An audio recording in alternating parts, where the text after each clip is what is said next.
안녕하십니까. 군사 독재 때처럼 좌파 독재인 이 시대에 기독교 지성의 양심은 가출했다에 대해서 말씀드려 보겠습니다. 군사 독재 때나 좌파 독재인 지금이나 한국은 아니오 하기가 대단히 힘든 사회입니다. 대동신앙으로 대중사회를 지배하는 귀족 때문입니다. 군사 독재는 국가라는 기호를 지배하는 엘리트 집단의 수직 종속적으로 존속하는 문인 관료 연합 집단이었습니다. 이는 좌파 독재에서는 고려 연방제와 연결되는 마피아로서 무정부 사회주의적 족장과 연결된 엘리트 집단과 연결됩니다. 국가주의 시대의 지배 이념은 충군애국이고 유교 안에 대동신앙이 있습니다. 좌파 독재 시대의 지배 이념은 개신교를 위장한 신정교의 유불선 종합사상이요. 이 안에도 대동신앙이 있습니다. 대동신앙은 반대 세력을 인종주의적으로 차단하는 근거가 됩니다. 동시에 시적 혈연주의로 이면에서 권력적 부패행위와 연결됩니다. 군사 독재의 국가주의에 넌덜머리 난다는 사람들이 결국 30년 지나서 조금 화장품 색깔 입힌 유사한 형태를 제시했습니다. 결국은 제자리인 것입니다. 세계교회협의회가 좌파 기독교의 종전선언을 주장하는 것을 옹호하는 것은 근본적으로 사악합니다.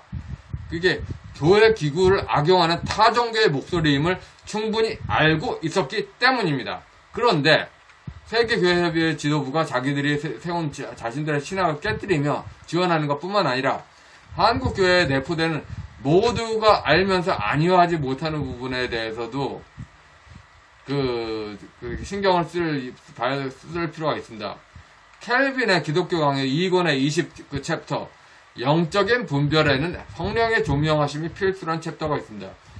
하나님께서 사람의 마음을 조명해 주셔야만 바로 그 마음이 영적 지혜를 얻을 수 있다. 이 구절은 많은 사람들이 알고 있습니다. 그런데 켈빈의 이 기독교 강요를 통해서 이걸 접하고 성경을 통해서 이걸 해석을 못한 거야. 아무도 안 알려줬어. 이게 대체 뭔 소리야? 이렇게 생각하는 게 신자들이 다 생각을 하는데 서로 물어볼 수가 없어. 쪽팔리니까. 성령에 대한 이해가 모자란 상태로 족장신앙의 토대가 된 연고주의적 이기적 이성에 망자와 접신하는 샤머니즘적 정신이 던집혀지는 게 이 구절이 아니냐. 그러니까 이기적 이성, 처음부터 이기적인 이성에 이기적 이성에 도와주는 망자의 돌아가신 분의 그런 영혼이 던집혀지는 게 이 구절이 아니냐. 그러니까 무조건 좌파 편들 드는 그런 연줄 판단에 뭘 생각하면 되죠. 그런 판단은 이겁니다.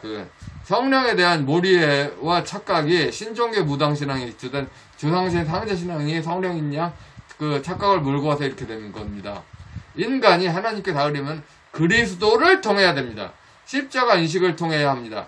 신학대학의 동창에 걸려고 진 사람이 아니라면 성부에서만 성령이 나온다는 동방교의 신학 인식이 있거나 성부 성자에게서 성령이 나온다는 서방교 신학세계관의 파벌 문제는 별로 중요하지 않습니다.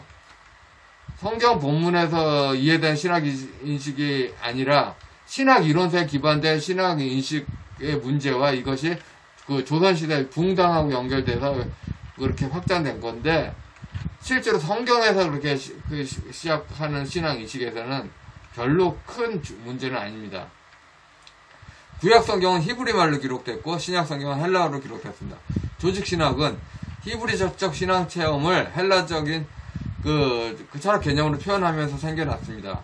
신학과 철학이 대립할 때 기준은 언제나 성경 본문 신앙이었어야 합니다. 서방교회 측의 복음주의적 세계관은 하나님 언약 속에 있는 개인적 주체를 강조하고, 동방교회 측의 사회적 기독교 관점은 개인과 공동체가 조화된 신앙을 강조합니다.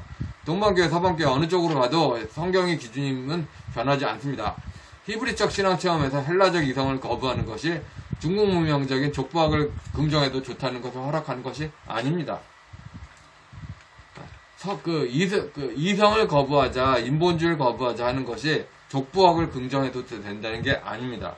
보네퍼는 윤리학을 통해서 조상 숭배적인 문화는 디모데전 1장 4절 근거를 들으면서 완전히 별개의 종교라고 지칭했습니다.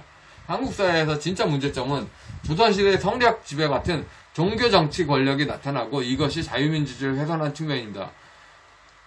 군사 정권은 미 남정로교 성향의 청교도 신앙을 성리학적 관점에서 해석하는 그런 일군의 그렇게 파벌이 그렇게 지배했었는데, 반면에 좌파 독재에서는 WCC 신학에 속한 복음주의와 해방 신학을 후청개벽 신앙 입장에서 해석하는 그런 쪽이 지배하고 있습니다. 그러니까 그렇게 한국교회 외형 부피보다는 정말 알곡의 숫자가 컸다고 볼 수는 없다고 보는 게 맞지 않는가 냉정하게 반성해 볼 수 있습니다. 군사 정권에서는 신학 이론서가 빈곤했다는 변명이라도 가능하지. 지금은 신학자가 4,000명이며 신학 이론서도 상당히 번역됐습니다. 그런데도 이 지경입니다. 한국교회 지도부는 이토록 호화로운 외형을 가지지만 내면에서는 조선왕조 노론소론 연합정치의 양반의 갑질의 추억으로 달아났습니다. 이런 식의 신앙 회절에 호응한 세계협의회가 민정세상의 사기죄라는 것은 명백합니다. 물론 이론상 그러합니다. 한국교회라고 말할 때 그리스도 안에서 그리스도를 통해서 서로에게 속하는 존재로서 교회됨을 말합니다. 그리스도를 통해서만 기독교인은 하나님을 알 수 있고 이웃에 다가갈 수 있습니다. 이것도 그래요. 그것도 신학 이론서에서 나타나는 표현보다도 정말로 성경 본문을 그렇게 강독 읽으면서 그 성경 본문에 비추어서 교회 지체들을 바라보십시오. 교회 지체들 바라보고 교회 지체를 바라보는 것에서 나아가서 도구로서 보충으로서 사회과학이나 인문사회과학을 참고해 보십시오. 그러면서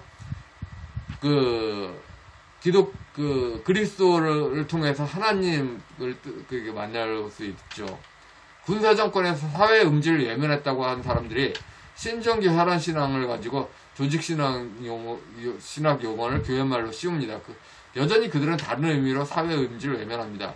그리스도를 통해서만 신자들은 공동체를 이룹니다. 그 성령은 성경의 기초가 된 기반이어야 합니다. 그리스도는 참 하나님, 참 인간입니다.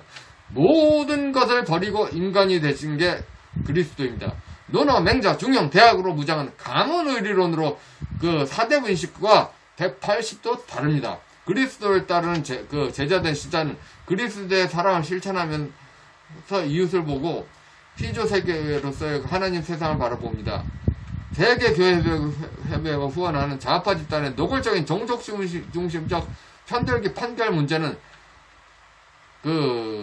국제 예수 사기단 혐의를 피할 수 없게 만듭니다.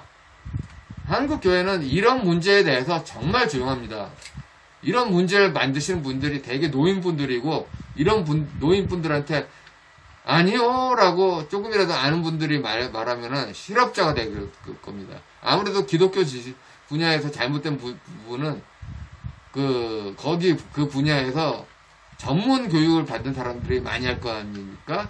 근데 전문부 교육을 받은 분들은 아무래도 그 분야에서 생계를 이어가려고 하고 있는데, 노인분들을 노엽게 하면은 그분들을 실업자로 만들 겁니다. 그래서 그때나 지금이나 기독교 먹물들의 양심은 가출했습니다. 오늘은 이제 여기까지 하겠습니다.